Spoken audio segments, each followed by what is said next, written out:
Bismillahirrahmanirrahim. Assalamualaikum warahmatullahi wabarakatuh. Innal hamdalillah nahmaduhu wa nasta'inuhu wa nastaghfiruh wa nastahdihi wa natubu ilaih wa na'udzu bihi min shururi anfusina wa min sayyiati a'malina. May yahdihillahu fahuwal muhtadi wa may yudlil falan tajida lahu waliyyan mursyida. Asyhadu an la ilaha illallah wa asyhadu anna Muhammadan abduhu wa rasuluh la nabiyya wa la rasula ba'da. Qala Allah ta'ala fil Qur'anil Karim, A'udzu billahi minasy syaithanir rajim. Bismillahirrahmanirrahim. Ya ayyuhan nasu taqu rabbakumul ladzi khalaqakum min nafsin wahidah wa khalaqa minha zawjaha wa batha minhuma rijalan katsiran wa nisaa'a wattaqullaha alladzi tasaaluna bihi wal arham innallaha kana 'alaikum raqib.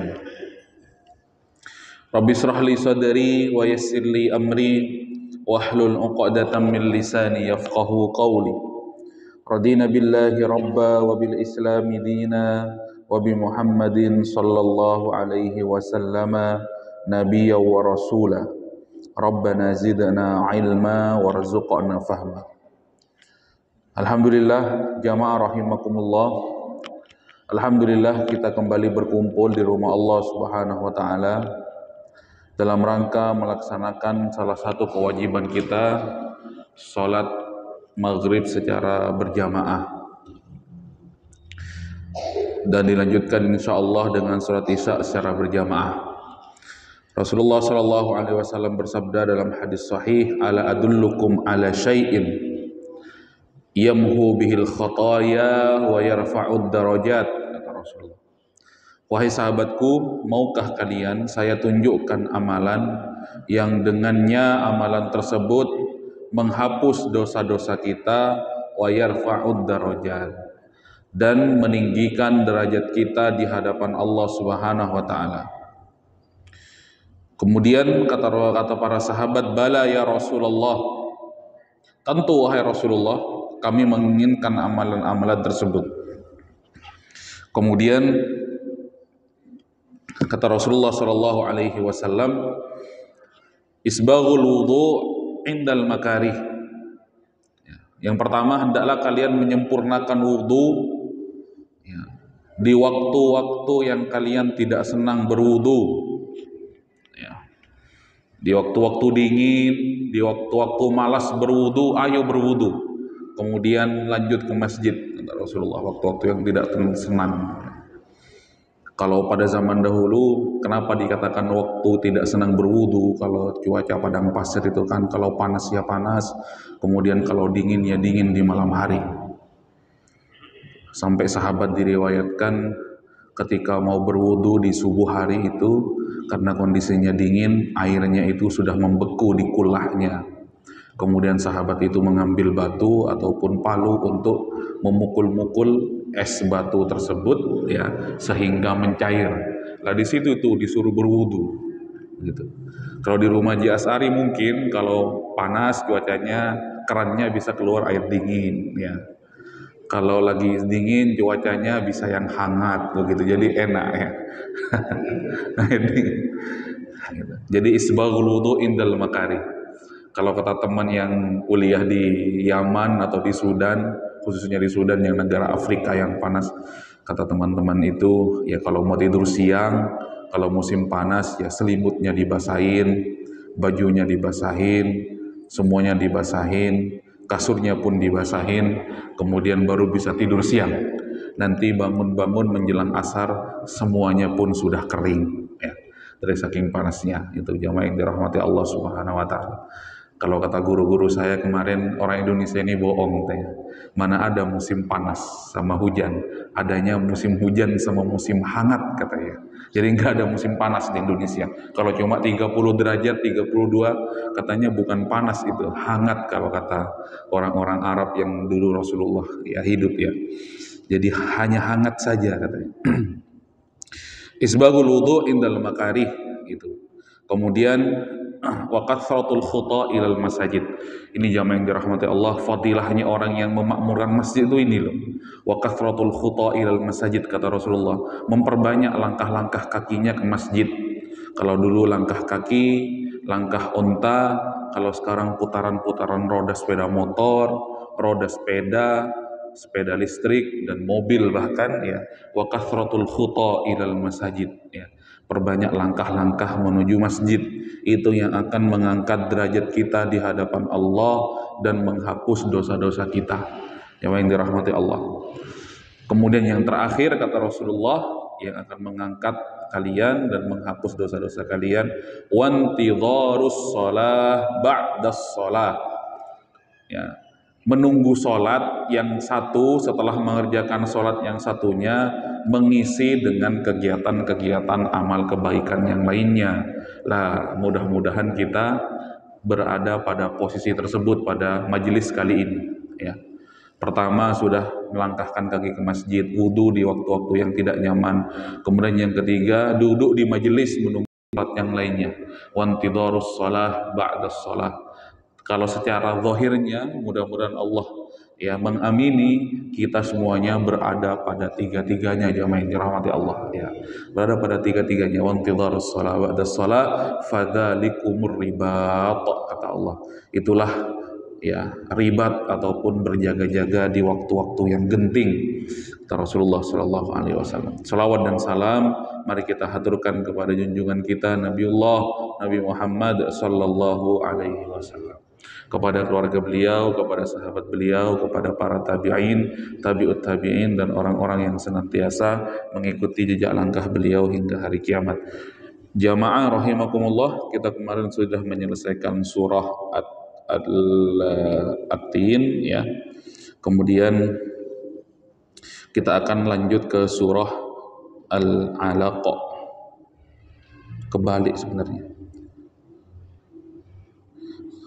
Harusnya Al-Alaq dulu baru At-Tin. Tapi nggak apa-apa ya.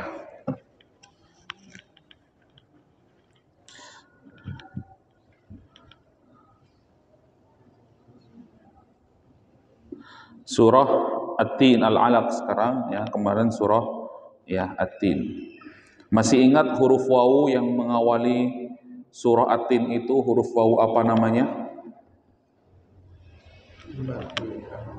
Wat-tini waz-zaitun. Ada yang masih ingat huruf yang mengawali huruf At-Tin itu huruf wawu apa namanya? Apa Mas Syarif?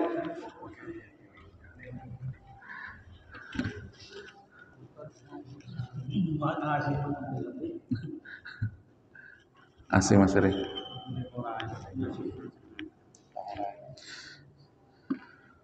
Juz 30 surah Al-Alaq, Iqra.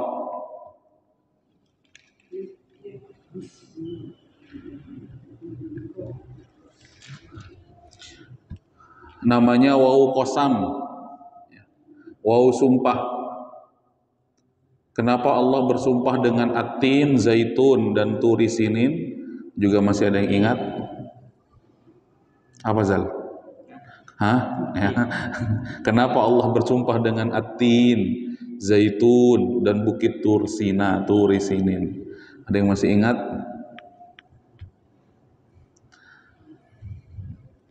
Karena ya agungnya tempat tersebut ya.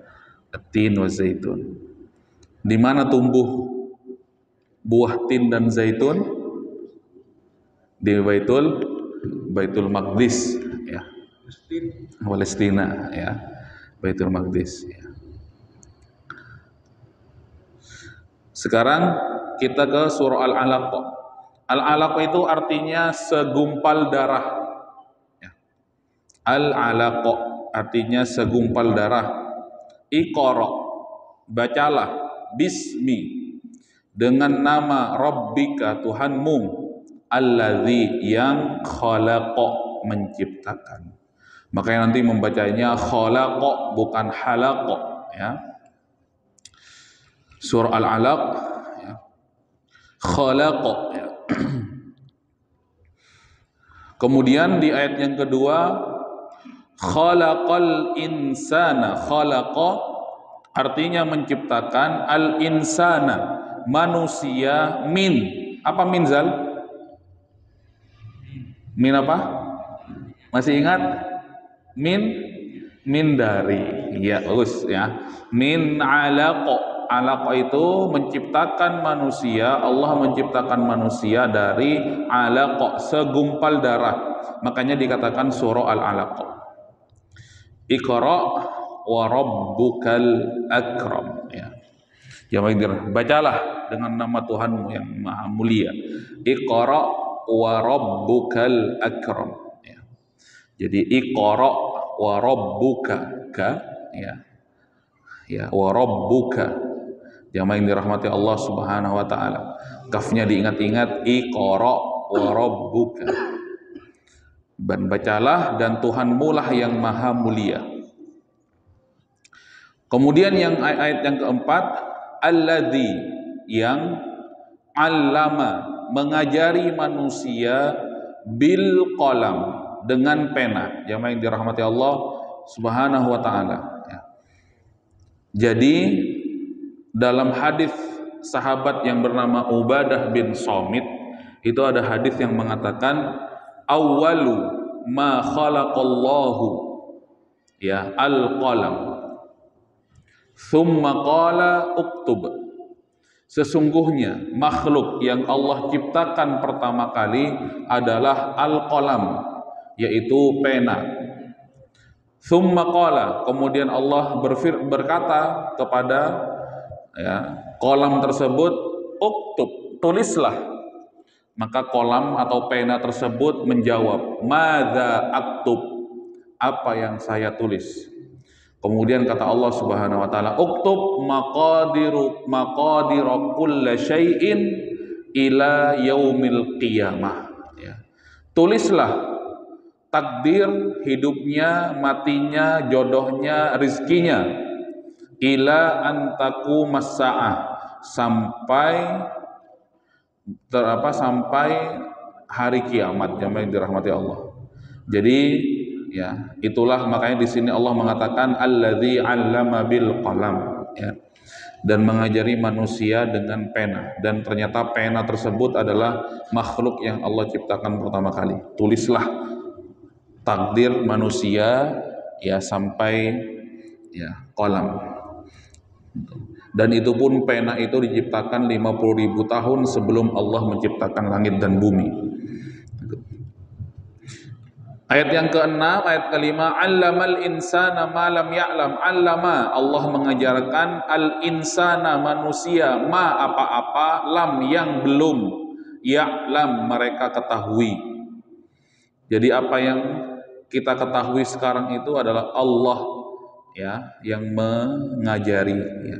Jadi tidak boleh seorang hamba itu berkata jira porang oleh nangkok jira nang jeria, ya, gara-gara saya itu. Enggak boleh. Allah yang mengajari semuanya, ya. Kada kalimat porana engkau jeria, tapi ucapkan alhamdulillah, ya. Karena Allah kemudian perantara saya, kamu seperti ini dan seperti itu. Kalla, sesungguhnya, sekali-kali tidak, innal insana, sesungguhnya manusia itu layatagha, benar-benar melampaui batas.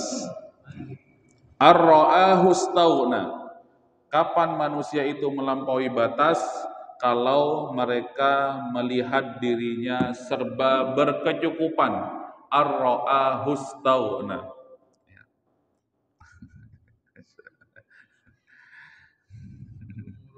Ar-ra'ahu istaghna.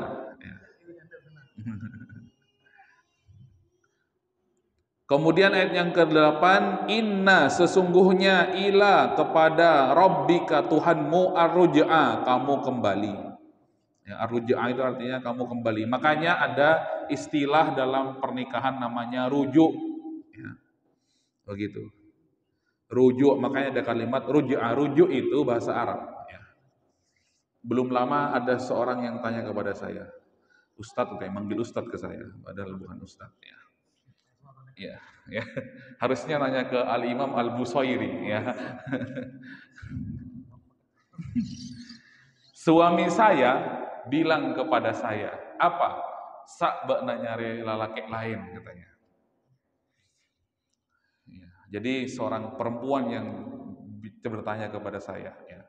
Kemudian dia bertanya, lanjut, lantas apa hukumnya? Apakah itu sudah jatuh talak? Kemudian saya bilang, kalau niatnya memang mentalak maka jatuh talak. Begitu. Iya, itu sama juga jatuh ketika kalimat yang sorih. Jadi talak itu ada dua, talak sorih sama talak kinayah. Talak sorih itu talak yang langsung diucapkan, saya talak kamu, mau marah mau tidak marah, mau belis mau tidak belis, jatuh. Kecuali marahnya itu menghilangkan ingatan sehingga dia tidak ingat lagi siapa dirinya, itu tidak jatuh. Tapi kalau masih bisa mengkondisikan dirinya, yaitu talaknya jatuh, jamaah yang dirahmati Allah. Tapi kalau talak yang kinayah, mulai mana mau ibu nyari laki lain, itu ditanya, niatnya apa mas? Bilang seperti itu. Kalau niatnya mentalak maka jatuh. Ya, talak, hati-hati para jemaah. Tergantung niat ya. Iya, kalau yang kinayah yang tidak mengatakan kalimat langsung. Kalau yang kalimat langsung maka jatuh. Begitu akhirnya saya bilang itu. Akhirnya nggak lama dari situ ada lagi yang nanya, saya itu sudah ditalak suami saya, langsung ditalak 3 katanya. Gitu. Tiba-tiba suami saya merasa kasihan, talaknya itu langsung kalimat langsung, iya, saya talak kamu 3, langsung begitu. Saya bilang, ya itu sudah jatuh, tapi saya kasihan suami saya. Oh jangan, itu sudah jatuh talak. Kamu tuh tidak boleh berkumpul sampai kamu itu dinikahi oleh lelaki lain, kemudian ya, dicerai, kemudian baru dinikahi lagi oleh kamu, dinikahi oleh suamimu lagi kamu. Ya, itu pun pernikahan dan perceraian itu tidak boleh disetting. Ya, misalkan si A bilang kepada istrinya, saya talak kamu 3 kali, jatuh talaknya, kemudian nggak boleh lagi rujuk, itu namanya talak bain. Kemudian dia baru bisa kembali lagi ke istrinya kalau istrinya sudah menikah dengan laki-laki lain dan diceraikan. Ya. Nah, tapi nggak boleh diceraikannya itu misalkan benar kabini bilang kok ya tapi cek pernah beremah ya, jadi pas telak pas itu nggak boleh tetap ya, nggak boleh ya. Harus alami ya. Ya harus alami, jamaah yang dirahmati Allah ya. Maka ada kalimat inna ila rabbika ruj'a, kalimat rujuk ya, kembali kepada Allah. Ya kasihan, makanya hati-hati. Makanya kata Allah ya, kalimat yang harusnya hati-hati ya. Bercandanya pun sah ya, apalagi tidak bercanda lebih sah lagi. Ara'aital ladzi yanha, bagaimana pendapatmu orang yang melarang abdan idza shalla, seorang hamba ketika dia melaksanakan salat, jemaah yang dirahmati Allah. Ya. Sementara sampai ayat 10 dulu ya. Kita membaca surah Al-Alaq.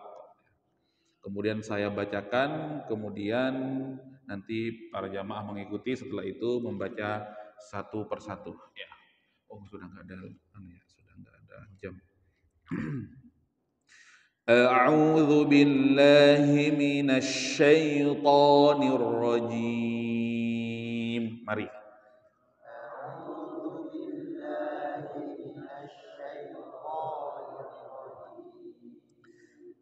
Bismillahirrahmanirrahim.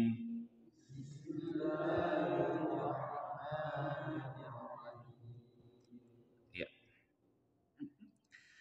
Iqra bismi rabbikal ladzi khalaq.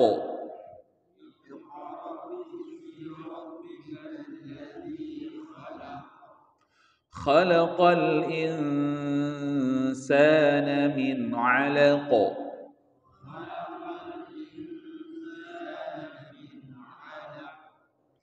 Iqra wa rabbukal akram.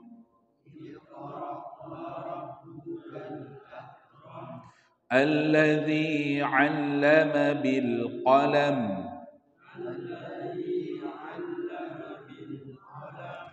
Allamal insana ma lam ya'lam.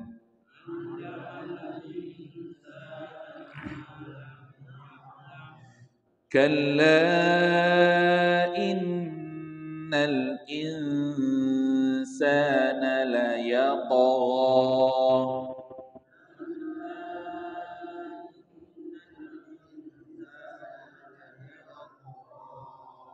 ar-ra'ahu istaghna.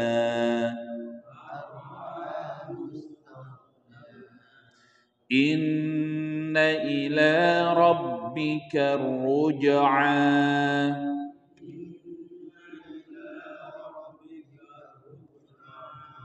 Ara'aita alladhi yanha.